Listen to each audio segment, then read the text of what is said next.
बिस्मिल्लाहिर्रहमानिर्रहीम। जो अल्लाह के नाम से जो बड़ा मेहरबान नहायत रहम करने वाला है। First aid in emergencies core course of PM by Dr. Myra Javid from Shah Rukh Alam College of Health Sciences, Bhutan. Today we will gonna start another new topic, that is roller bandage. This is the picture of roller bandage. Rollers क्या मतलब है? गोल पट्टी। ठीक है, ये गोल यानी कि गोल एक बैंडेज होती है, इस तरह की ये बैंडेज होती है रोल हुई हुई। रोलर बैंडेज, गोल पट्टियां। ठीक है, रोलर बैंडेज क्या होती है, इसके मकसद क्या है करने का, ये कहाँ की जाती है और इसकी कौन कौन सी टाइप्स हैं, ये आज हम इसमें रोलर बैंडेज के टॉपिक में देखते हैं। रोलर बैंडेज यानी कि गोल पट्टियां ड्रेसिंग को अपनी जगह कायम रखने के लिए ज्यादातर रोलर बैंडेज ही इस्तेमाल होती है। जो ड्रेसिंग है, आपने बॉय गर्ल्स वगैरह या फिर कॉटन वगैरह रखी, उसके ऊपर क्या आपने देखा होगा, रोलर बैंडेजेस होती हैं, उन्हीं को आप ऊपर बांधते हैं ज्यादातर, ताकि जो ड्रेसिंग है वो अपनी जगह पर कायम रहे और मूव ना करे। फर्स्ट एड की ड्रेसिंग के दौरान रोलर बैंडेज ही इस्तेमाल होती है। फर्स्ट एड में भी आपने देखा होगा, जो फर्स्ट एड बॉक्स है उसमें भी ज्यादातर रोलर बैंडेज ही रखी गई होती है। रोलर बैंडेज मुख्तलिफ साइज और लंबाई में होती है। जो रोलर बैंडेज है उनकी साइजेस और शेप्स डिफरेंट होते हैं, मुख्तलिफ साइजेस में होती है, उसकी लेंथ भी लंबाई भी डिफरेंट होती है। जरूरत के मुताबिक दर्ज झेल बैंडेज के साइज को इस्तेमाल में लाया जाता है और इसकी इकसाम कितनी है? 3 इकसाम है। जो रोलर बैंडेज है उनकी डिफरेंट साइजेस को हम यूज में लाते हैं, उनकी डिफरेंट टाइप्स हैं, इकसाम है। सबसे पहले है ढीली बनी हुई पट्टियां, यानी कि ओपन वेव बैंडेज। ढीली बुनी हुई पट्टियां जिन्हें ओपन वेव बैंडेज, जो आर्म बैंडेज होती है, आपने देखा होगा व्हाइट कलर की आर्म बैंडेज होती है जिसमें जाली नुमा बैंडेज जिसे हम कहते हैं, वो ओपन वेव बैंडेज होती है। उसके अलावा इलास्टिसाइज्ड बैंडेज यानी कि लचकदार इलास्टिक वाली पट्टियां।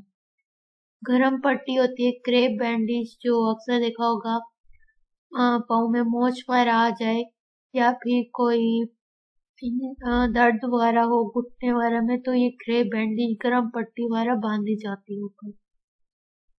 सर और बाजू के 2 से 2.5 इंच, यहाँ पे उन्होंने कहा है कि ये बैंडेजेस बांधी किधर जाती हैं और इन कितने साइज की यहाँ पर इस्तेमाल होती हैं बैंडेज। सर और बाजू के लिए 2 से 2.5 इंच की पट्टी यूज हम करते हैं, किसके लिए? हेड एंड आर्म के लिए।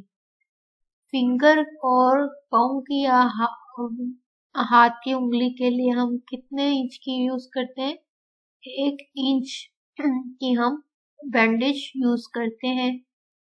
लेग और थाई टांग के लिए हम 3 से 3.5 इंच की पट्टी यूज करते हैं। इसके अलावा धड़ के लिए हम 4 से 6 इंच की पट्टी यूज करते हैं। ठीक है, 4 से 6 इंच की हम इसमें पट्टी यूज करते हैं ट्रंक के लिए, जबकि लेग्स एंड थाई के लिए हम 3 से 3.5 इंच की। फिंगर के लिए हम सिर्फ 1 इंच की यूज करते हैं, इनके फिंगर्स वगैरह छोटी होती हैं। इसके अलावा हेड एंड आर्म के लिए हम 2 से 2.5 इंच की हम पट्टी यूज करते हैं। इसके अलावा एम्स ऑफ बैंडेजेस यानी कि गोल पट्टी करने के मकसद क्या है, मकासद क्या है, हम क्यों बैंडेज करते हैं। पट्टियां करने के मकासद दर्ज झेल हैं। जो गोल पट्टी है उसको करने के कौन कौन से मकासद हो सकते हैं? ड्रेसिंग और स्प्लिंट को अपनी जगह बरकरार रखने के लिए, कोई भी ड्रेसिंग हो गई या फिर स्प्लिंट या कोई यानी कि बाजू में कोई इंजरी वगैरह हुई है, स्प्लिंट लगाया गया उस जगह पे, तो उस जगह को हम बरकरार रखने के लिए क्या करते हैं, स्प्लिंट लगाते हैं, उसके ऊपर हम रोलर बैंडेज बांध देते हैं ताकि वो जो स्प्लिंट है अपनी जगह से मूव ना करे। हड्डी टूटने यानी कि फ्रैक्चर अगर हो गया तो उस सूरत में भी, ताकि वो जो जगह है, वो जो पर्सन अगर मूव कर भी रहा है तो वो जब उस जगह जहाँ पे फ्रैक्चर हुआ है उसमें किसी भी किस्म की मोबिलिटी नहीं आए, यानी कि वो अपनी जगह से दोबारा मूव ना हो। इमोबिलाइज उस जगह करने के लिए रोलर बैंडेज हम टाइट करके बांधते हैं।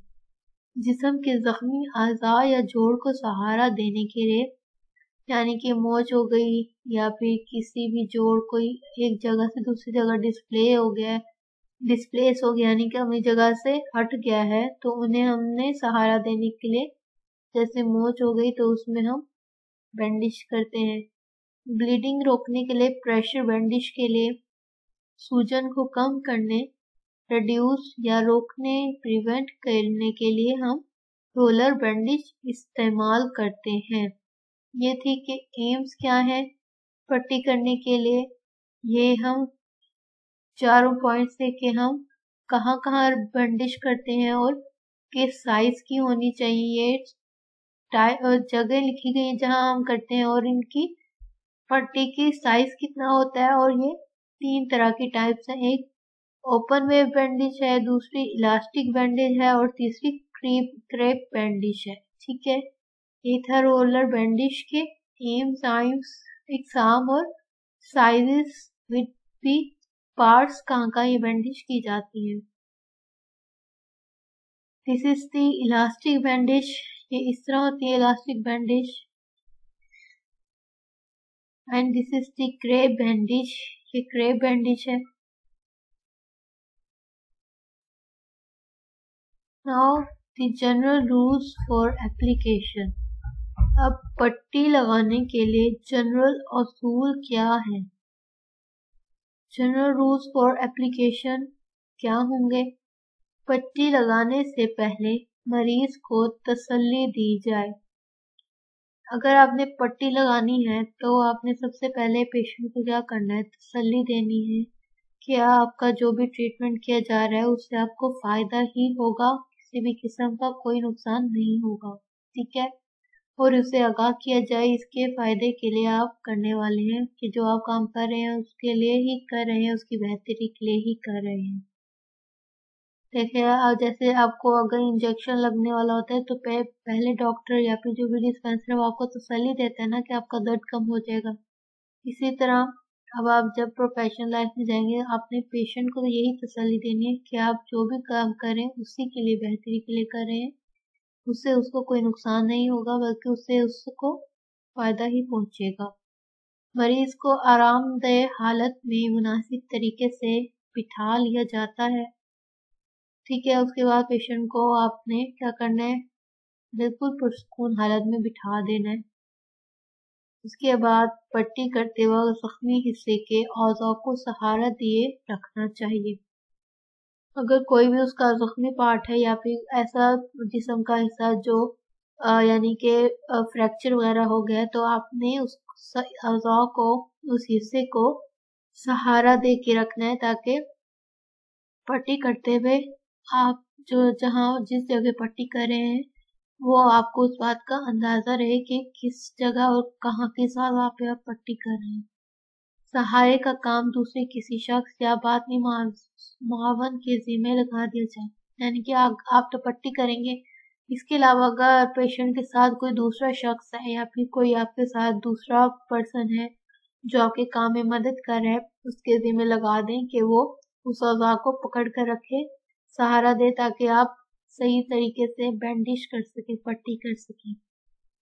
नंबर 4 पॉइंट, पट्टी को कदरे मजबूती से फॉर्मली लगाना चाहिए। पट्टी को मजबूती से फर्मली यानी कि बेहतर तरीके से उस जगह अब लगाना है ताकि किसी भी किस्म का, लेकिन इतना कसकर भी ना लगाया जाए कि पट्टी से अगले हिस्से को ब्लड सप्लाई में रुकावट पैदा हो। ठीक है। उसने कहा आप पट्टी बांधे, इतनी मजबूती से बांधे कि वो जो जिस्म का हिस्सा है, अज़ा है, वो एक दूसरे से नीचे, ऐसी ये नहीं कि पट्टी आपने बांध दी तो वो जो जिस्म का हिस्सा है उसे किसी किस्म का सहारा ही नहीं पहुंचा, या फिर वो टाइट ही नहीं हुआ, या यूं नीचे ही लटकने लग गया। ऐसे नहीं करना, आपने इतना मजबूती से बांधना है कि वो जो हिस्सा है उसको सहारा भी मिल जाए और जो ब्लड सप्लाई हो रही है खून की, उसमें भी किसी किस्म की रुकावट पैदा ना होना चाहिए, ठीक है। अगर मुमकिन हो तो हाथ और पाँव की उंगलियों को के पोरों को पट्टी से बाहर रहने दें ताकि ब्लड सप्लाई चेक की जा सके। आपने देखा होगा अगर किसी का पूरा बाजू वगैरह फ्रैक्चर होता है तो जो पेशेंट को जो प्लास्टर वगैरह लगाया जाता है उसमें उसकी फिंगर्स को खुला छोड़ देते हैं और हाथ से हम प्लास्टर अप्लाई करते हैं और ऊपर तक बाजू तक करते हैं ताकि जो पेशेंट है उसकी जो ब्लड सप्लाई है उसको हम इजीली चेक कर सकें और हमें कोई परेशानी ना हो उसमें। नंबर 5 पॉइंट, पट्टियां बांधने के लिए रीफ गांठ लगाई जाती है जिसके लंबे हिस्से पर गांठ नहीं लगाई जाती। अगर जिस्म का छोटा हिस्सा जैसे कि हाथ हो गया या फिर पाँव या टांग वगैरह हो गई, हमने रोलर बैंडेज यूं बांधेंगे तो हम ऊपर इजीली उसके गांठ बांध सकते हैं, ठीक है, दोनों हिस्सों को मिला जोड़कर। लेकिन अगर जिस्म का बड़ा हिस्सा है तो हम उस पे गांठ नहीं बांध सकते, तो हमारे पास एक स्टिकिंग सी टेप आती है, हम उस टेप की हेल्प से उस हिस्से को हम वहां पे टेप अप्लाई कर देंगे जो वहां पे स्टिक हो जाएगी और जो पट्टी है वो फिर मूव नहीं करेगी। नंबर 6 पॉइंट, पट्टी से अगले अज़ा के हिस्से की ब्लड सप्लाई बाकायदगी से चेक करते रहना चाहिए। ब्लड सप्लाई को हम किससे चेक करेंगे? हमने पट्टी से जो नेक्स्ट हिस्सा है हमने उससे ब्लड सप्लाई चेक करना है ताकि अगर आपने जो भी बैंडेज बांधी है वो इतनी टाइट तो नहीं कि ब्लड सप्लाई रुक गया और पेशेंट जो है उसको सांस लेने में दिक्कत महसूस हो रही है, उसके हार्ट रेट पे इफेक्ट पड़ रहा है। नंबर 7 पॉइंट, बाएं हाथ की मदद से पट्टी के सिरे को पकड़कर दाएं हाथ से पट्टी की जाए। यानी कि पट्टी किस तरह करनी है? बाएं हाथ से आपने मदद से आपने पट्टी का एक सिरा पकड़ना है, फिर दाएं से दूसरी पट्टी का हिस्सा पकड़ना है और आपने पट्टी करनी है। पट्टी को इस तरह पकड़ा जाए कि पट्टी करते वक्त बैरूनी तरफ खुलती रहे। आपने जो बैंडेज है वो इस तरह पकड़कर करनी है कि ये नहीं कि वो बंद ही होती रहे बल्कि वो ओपन होती रहे, उसका जो दूसरा सिरा है वो ओपन होने की तरफ जाती रहे, खुलती रहे बाहर की तरफ। नंबर 8 पॉइंट, जब पट्टी को मजबूती के लिए काबू करने की जरूरत हो तो अंदरूनी रुकाव मोड़ी जा सकती है। जब आपने पट्टी को टाइटली काबू में करना है तो आपने जो पट्टी है उसको अंदरूनी तरफ मोड़ना है ताकि वो मजबूती से बंध जाए और आपके हाथ में स्टिक रहे। उसके अलावा पट्टी को नीचे से ऊपर के रुख बदतरीफ किया जाए। जो पट्टी है आपने उसे नीचे से ऊपर की तरफ लपेटना है। पट्टी करते वक्त इस तरह की जाए कि दूसरी तह लेयर पहले से 2 से 3 हिस्सा चढ़ जाए। उसने कहा पट्टी करते वक्त पट्टी आपने इस तरह करनी है कि जो दूसरी तह है जब आप पट्टी करेंगे तो वो दूसरी या तीसरे हिस्सा पे चढ़ जाए, यानी कि उसी जगह पे आपने 2 से 3 टाइम रोल करना है उसे।